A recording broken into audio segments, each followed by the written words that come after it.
Okay, welcome everyone. As we begin this year, wishing a varma mazel tov to A.B. Spry on his oldest granddaughter becoming a kala, mazel tov, and the shir is sponsored by A.B., of course, in honor of this simcha and for nachas from all of his family, by Michal Avram Chavin, that we should all finish us with gesund. We learn for Aaron Ben Sarah, you should have a refuah shalema b'sech she'achal Yisrael. And we are welcome in Mel Zachter, Michal, Mo Kushner, Irving Fishbaum, Aaron Swade, Dr. Black. We welcome in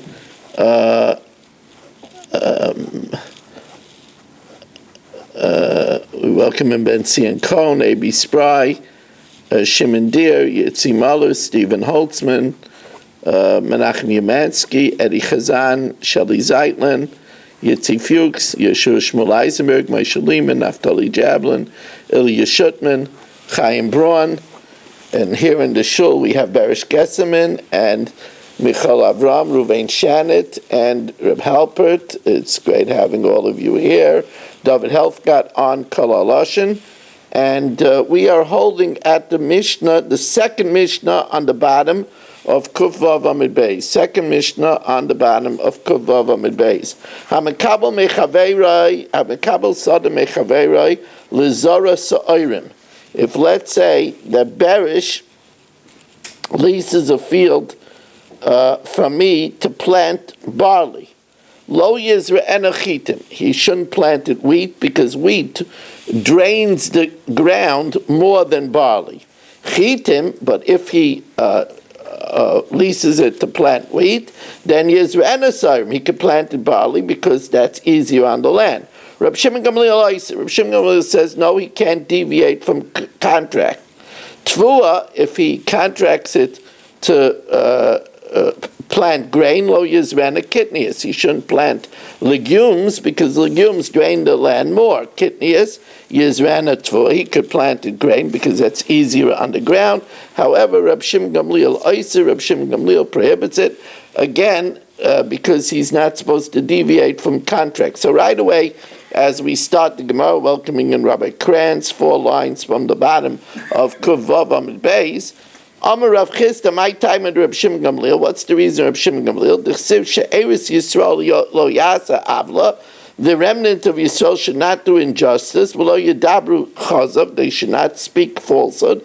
V'lo yimsa b'fiyam l'shayin tarvis. And there shouldn't be found on their lips any words of deceit. And therefore, since he contracted it to plant it one way, he shouldn't deviate from what he committed.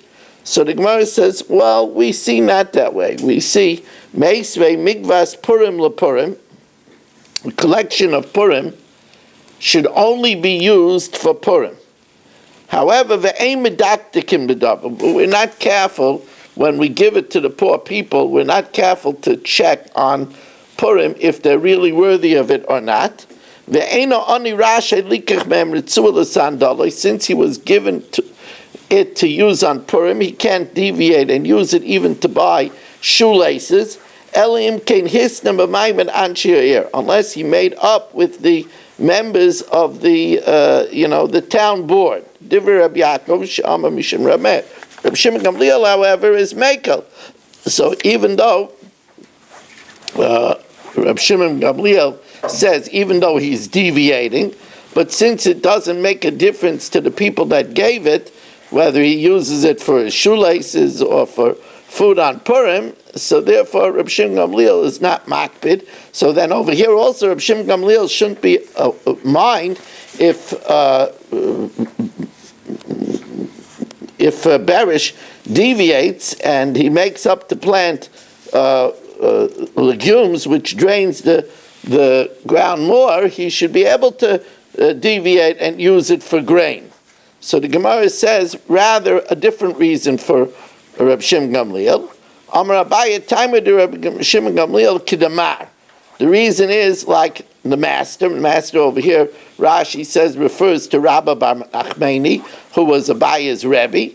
Damamar Haiman de Nichale de Tit for Ara. If somebody wants that his land should go bad, his land should go fallow. Lizrei shaite chita v'shata sare. He should plant 1 year wheat, 1 year barley, or shata shesi. 1 year he should plant it lengthwise, v'shata erev, in the next year widthwise. And therefore, deviating from year to year is not good for the crop. So therefore, if I made up with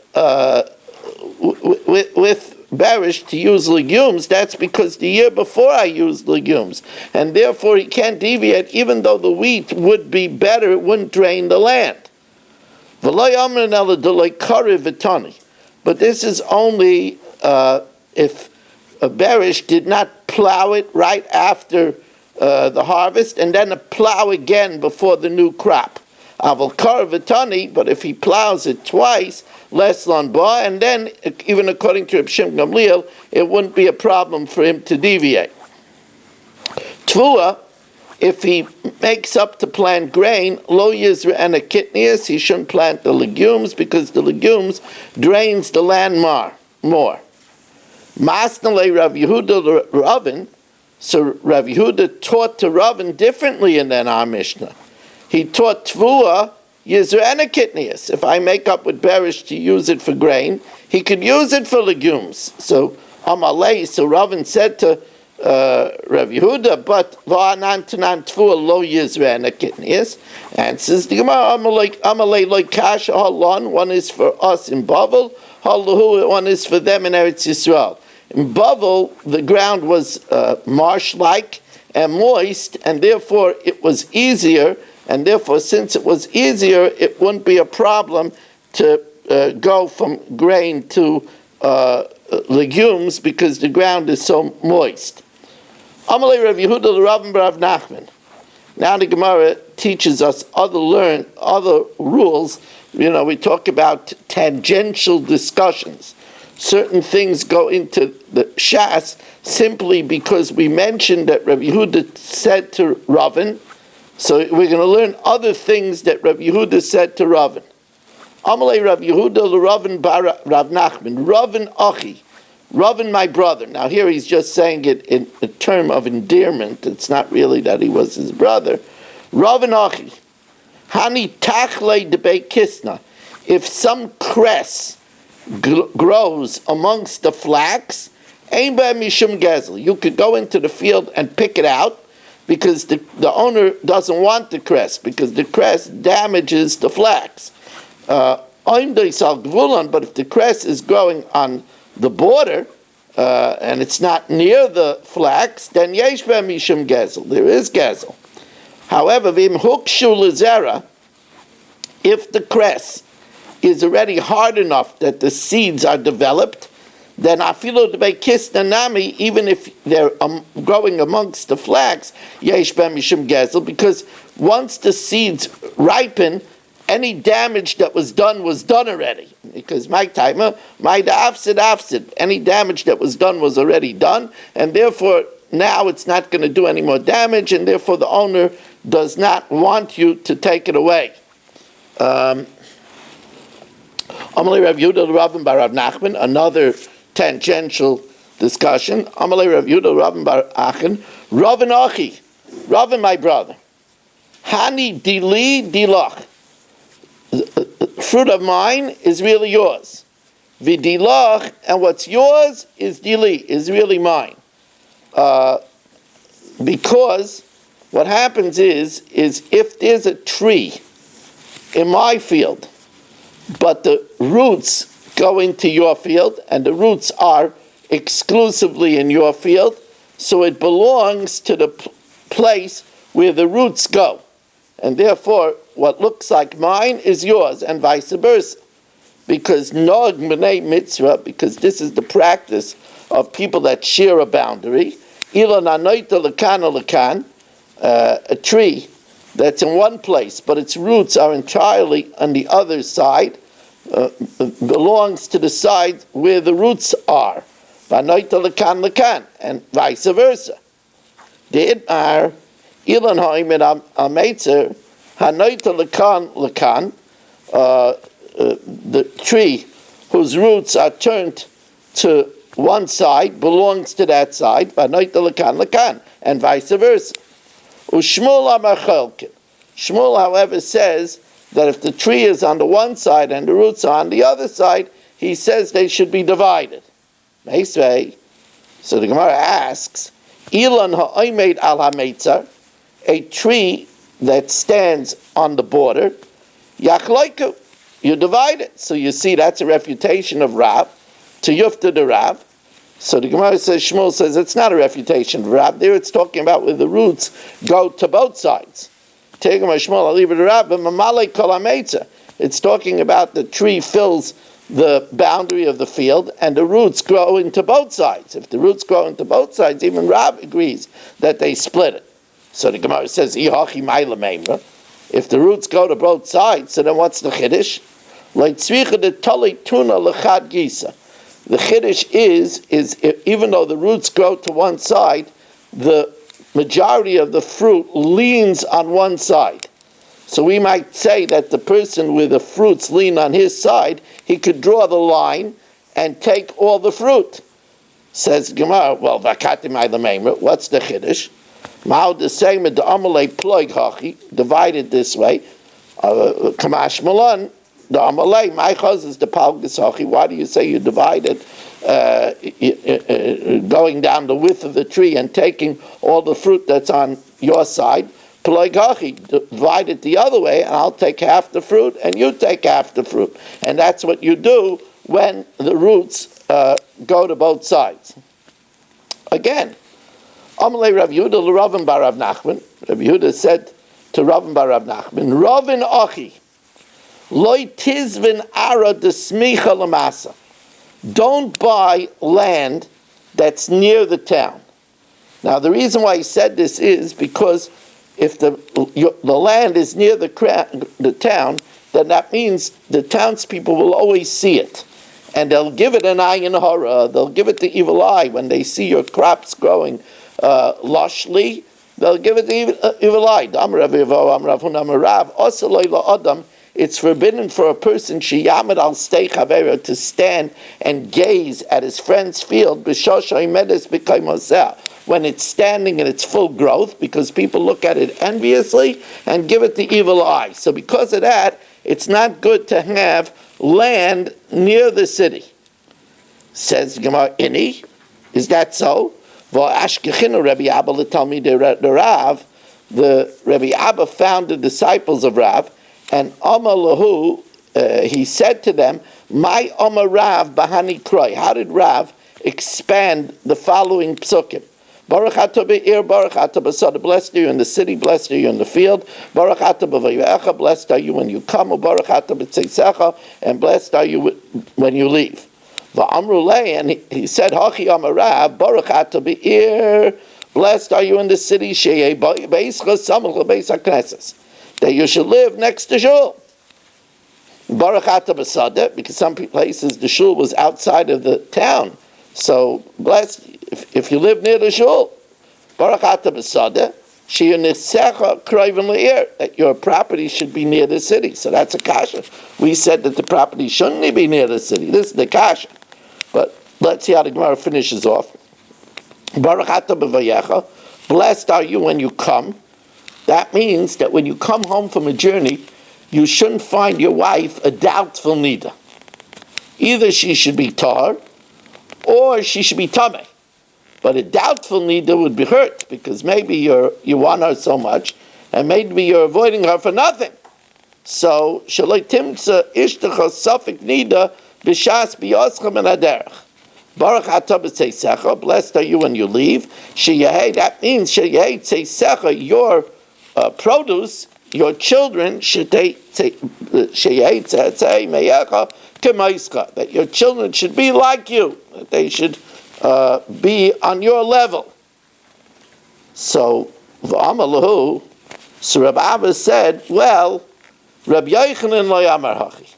Rabbi Yochanan doesn't expound the psukim this way. Ela baruch atah be'ir is she'ei beis hakisei samach l'shulchanecha. You should have a bathroom near your table. In those days, they didn't have plumbing. Sometimes they had to go far to go to the bathroom, modestly. You should have a bathroom near your table. Aval Beis HaKnesses is like a shul. It's better not to be so close because you want to have schar psias. There's reward for all the steps that you take to shul. Baruch atah b'sada, blessed are you in the field. It doesn't mean that your field should be near your house. It means that you should diversify your crops. Shlish b'tvur, a third grain, shlish b'zeisim, a third olives, and shlish b'gefanim, and a third vines. This way, if one crop spoils, you'll have another crop. Baruch atah b'vayecha, baruch atah b'seisecha, blessed are you when you come, blessed are you when you go. Shetei yitzi oscha ben ha'olam, that when a person leaves the world after 120, it should be kibi oscha l'olam, like when he came in without sin. Just like you come into the world without sin, af yitzi oscha ben ha'olam b'lei chet. You should leave the world without sin. So the question is, but Rav, who says that it's good to have property near the city, so what does it mean that you shouldn't have your property close to the city? So the Gemara says, like kasha, if you surround your property with a wall and with a hedge so that people won't see it, so then it's good to have it near the city because it's close by. You don't have a commute. You can watch it easily, and you don't have to worry about ayin hara because nobody is going to see it because of the wall. If it's not surrounded by a wall, then it's better not to have it where people could see it and do damage with the ayin hara. The Heiser Hashem mimcha kol chayli. Hashem will remove from you all sickness. Says Rav, you want to know what kol chayli refers to? Amar Rav zu ayin. This is the evil eye. Person causes themselves much trouble when they broadcast the excess that Hashem gives them, and they cause other people pain and other people envy, and that in turn could cause an ayin hara. And Rav says that this is one of the great dangers of life. Rav L'Tamei, this is a famous Gemara. Rav L'Tamei, Rav goes according to his reasoning. The Rav Solak L'Bei Kivrei, Rav went to a cemetery, Ovid Maida Ovid, and he did whatever incantations he knew how to do, and he divined that Tishan v'Tishan, ba'ayin ra, of the 100 people buried there, 99 died from the evil eye, ve'echad b'derech eretz, and one died from old age. Now, Shmuel says, when it says in Kol Choli, it refers to something else. V'Shmuel amazeh ruach, that's the damage done to people that don't protect themselves from drafts, from the wind. Shmuel Tamei, Shmuel goes according to his reasoning. The Amar Shmuel Akol Baruch, everyone is affected by drafts. Everybody dies because of drafts. So the Gemara says, "Well, the Shmuel Ha'ika Aruge Malchus." What about those that were executed by the sword? So he said, "Hanach Nami, these also ilav zika. If not that the wind blows in it before you could put on healing ointment, avalu sama, you could put on herbs which cause the body to regenerate, and the person would live. But the wind goes into the open wound and causes him to die." Rab Chanina Amazut Sina. This is the effects of cold. The Amar of Chanina, Kol b'dei Shemayim, everything is in the hands of heaven, chutz mitzinim pachim, except for cold chills. Shenema tzinim pachim b'derech ikesh, cold chills is in the way of the stubborn. Shomer nafsho yirchak mehem, one who wants to guard his life will distance himself from such cold drafts. Rabbi Yisrael, Rabbi Chanina Amar Zutzoya. It's caused by, when it says Hashem will remove kol chayli, it means even excess body waste. The Amar Ma'at Tzayas HaChayten V'Tzayas HaOizim, the extra waste in the nose, the nostrils, and in the ear, Ruban kasha, too much is no good. Miyutam, a little is yafa, is a little good. Rabbi Eliezer says, when it says kol chali, zumara, this refers to that bile that was secreted by the gallbladder. Tanya Rami Hachi, machla zumara, v'lama nikra shma machla, why is it called sickness. Shehi machla kol gufay shel adam. Enzymes that come out many times could cause the whole body sickness. Davar acher machla is b'gematria 83. Sheshmoyne mishloisha chaloim, 83 sicknesses tluyin b'mara are come from the gallbladder. Vikulan, and all of them can be rebuffed. All of them could be thwarted by pas shachris b'melech, by having bread with salt, v'kitan shalmayim, and a flask of water in the morning. They're all of these diseases, the morning bread with salt and a flask of water, mivatlosen. The Torah is very big on having bread in the morning. Tan Rabbanan, Yud Gimel Dvarim Nemru B'Pas Shachris, 13 things are said, 13 virtues are said about Pas Shachris, about morning bread. Now these are all basically that the morning bread strengthens a person, gives a person vigor, and therefore enables a person to do these 13 things. As the Gemara says, Matzelis minacham, it saves one from heat in the summer, uminatzina, and from cold in the winter. In other words, it fortifies his body to tolerate this. Uminazikin, from it protects a person from winds, uminamazikin, and from demons. Umakimas pesi, it makes wise one who is foolish, because when one eats, he could study with a clearer head. V'zeicha badin, and therefore he argues more cogently, and he therefore wins in judgment. It helps a person lilmod Torah, to learn Torah, l'lamed, and to teach. U'devar nishman, he speaks more cogently, and therefore his words are heard. V'talmuda miskayim biyadai, and he retains his learning better. V'ein b'saray ma'ala hevel, his body, his flesh doesn't perspire. V'nizkek le'ishtai, and because he is stronger and in a better mood, he has relations with his wife. If he has taiva in the morning for someone else, he has relations with his wife, and therefore ve'ena misava l'isha acheres, he doesn't desire another woman. V'ayreges kino sheb'bnei mayin, it kills lice that is in the intestines, intestinal worms, etc. V'yesh aimim af moitzias hakina, it gets rid of jealousy, or machnis es ha'ava, and promotes love. Because when a person is in a better mood, he doesn't have to stray to jealousy, and it promotes love. Amalei Rava l'Rabba Bar Mori, Minoha Milsa de Imre Inche, how do we know that which people say, Shitin Rehite Rohit, 60 runners will chase a person, V'loimota legavra de mitzafra kach, and they won't overtake a man who breaks bread in the morning. V'am Rabbanan, Hashkem ve'echol b'kayetz mibnei achama. They also say, get up and eat in the summer because of the heat. U'b'chayref mibnei atzina. So the Gemara cites a pasuk.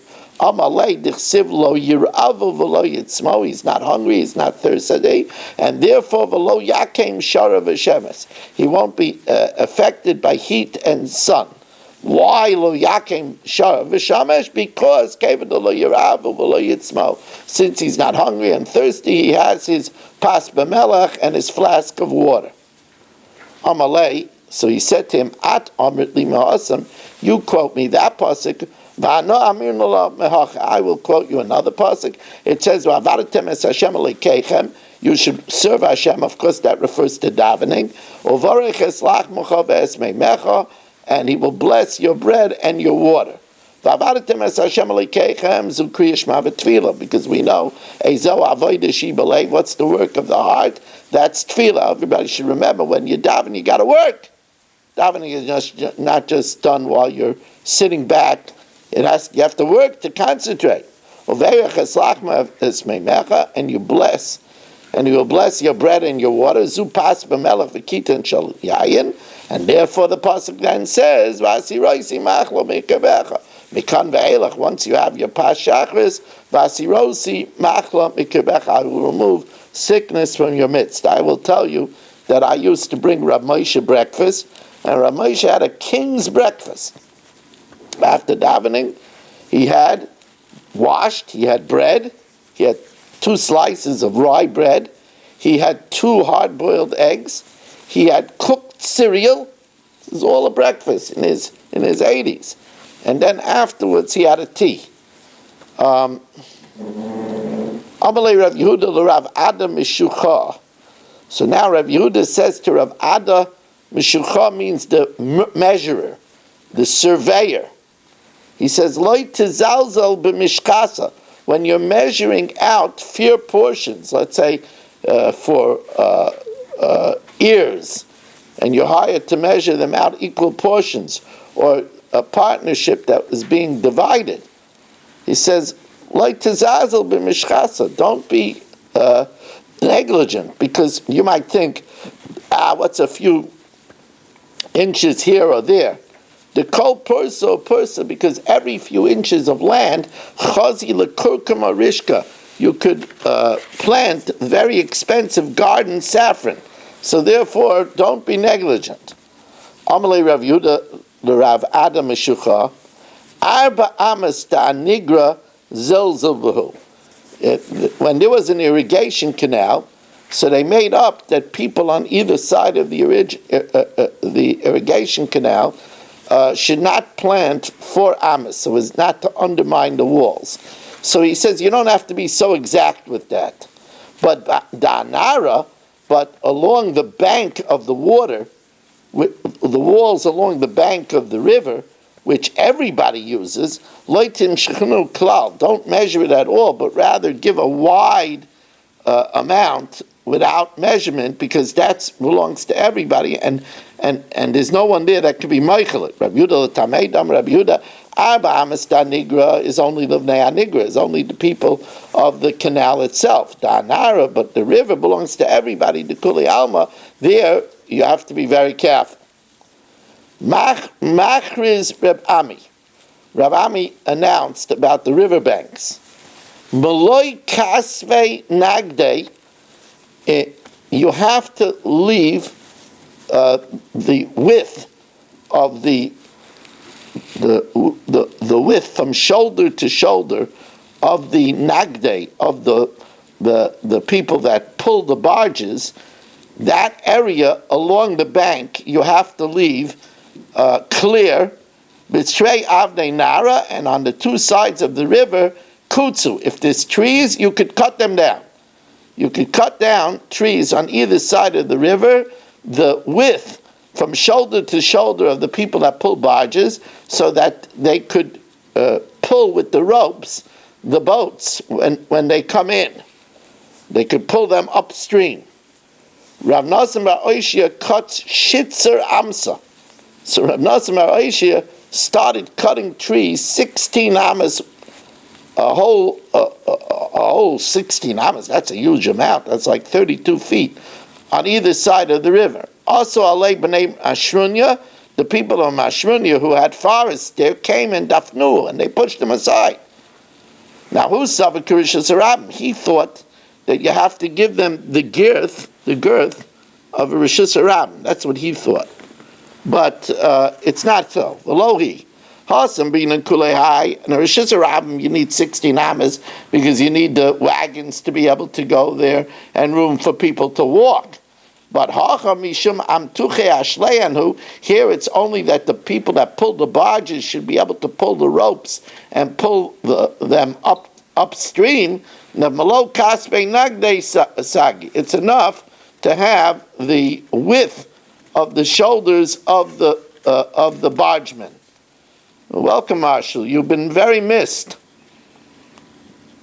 It's good to see you back. As we are holding towards the bottom of Daf Kuf Zayin Amid Beis, towards the bottom of Daf Kuf Zayin Amid Beis. Marshall, you came in as a good number. 26 is Yud K Vav K.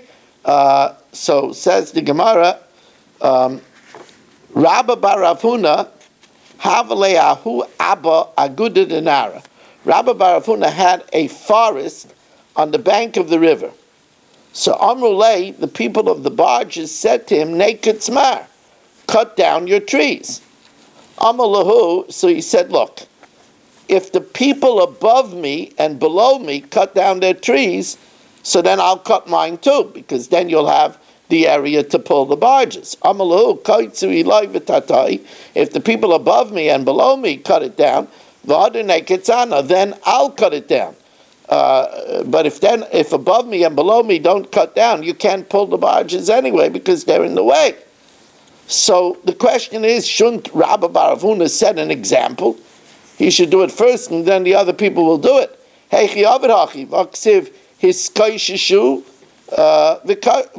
Search yourself and then search others. This means beautify yourself, and then afterwards beautify others. So shouldn't Rabbi Bar Avuna, especially since he was a sage, shouldn't he set the example? So Hassam says the Gemara there it's different, because above and below was owned by the governor, and the governor, who was a Persian governor, didn't follow Jewish rules. So Hassam Abba debate Parzik Rupila Hava. There, the people on top and below was the governor. The forest, Abba, the forest, belonged to Beit Parzik Rupila. Beit Parzik, the governor. Beit Parzik, the baron. And therefore, he said, look, he's not going to follow my lead. So if he takes it down, I'll take it down. If he cuts it down, I'll cut down. If he doesn't cut down, why should I cut down? If they could pull their ropes, then mistagilu, then they'll be able to walk there. But if they can't pull their ropes, then why should I cut down? If he doesn't cut it down, they won't be able to walk there anyway. So why should I cut it down?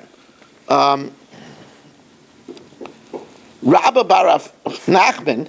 So Rabba Bar Nachman have a ka'azul ba'arba. He was going on a boat, and chazahu abba dekai agudin anara.